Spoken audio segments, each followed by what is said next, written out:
तपाईहरुको peaceful movement भइरहेको थियो, एकाएक गोली चलेको कुरा आयो।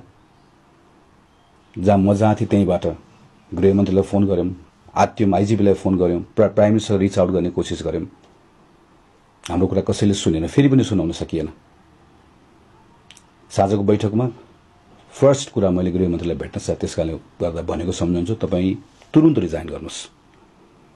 र मेरो पार्टीको बैठकमा मैले पार्टी सभापतिलाई तुरुन्त सरकारबाट फिर्ता आउनुहोस्, अरु के पनि कुरा छैन, यो ठूलो अपराध भएको छ, यसको छानबिन हुनुपर्छ। भएन, फेरि पनि भनेको जस्तो गराउन सकिएन। 24 गते बिहान त्यो रेज मैले बुझ्न सक्थेँ। बिहान म अर्को महामन्त्री हामीहरू सभापतिलाई तुरुन्तै सरकारबाट फिर्ता दिन फोनबाट भनिरहेका थियौं, अरु साथीहरुलाई रिच आउट गरिरहेका थियौं, यसलाई कन्ट्रोल गर्नुपर्छ, हामीले माफी माग्नुपर्छ, गल्ती भएको छ। ढेगे चलेन, कुरै सुन्दैन।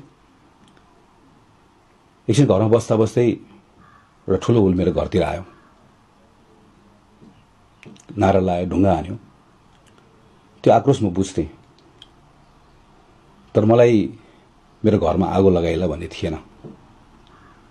एकैछिनपछि ठूलो हुल आयो, मैले माथिबाट पनि हेरेँ, सीसीटीभीबाट पनि हेरेँ, 10-15 जना मास्क लगाएको छ। त्योभन्दा पछाडि ठूलो हुल छ। त्यो ठूलो हुलमा मैले राम्रोसँग चिन्ने के नयाँ पार्टीका मानिसहरू पनि छन्, के पुरानो पार्टीका मानिसहरू पनि छन्। आगो लगा भनेको छ, गाडी लगायो, सबै डाङडुङ तोडफोड भयो। त मलाई के लागिरहेको थियो भने धेरै पहिला भदौको ठ्याक्कै डेट मलाई याद छैन, इराकमा 12 जना नेपालीहरू मारिसके पछाडि यस्तै अवस्था थियो। सडकमा हामीहरू सबै निस्केका थियौं। त्यो बेलामा जता जता हुल जान्थ्यो, त्यो हुलले यसै गरिकन प्राइभेट प्रपर्टी, पब्लिक प्रपर्टी सबै ध्वस्त गर्न खोज्थ्यो।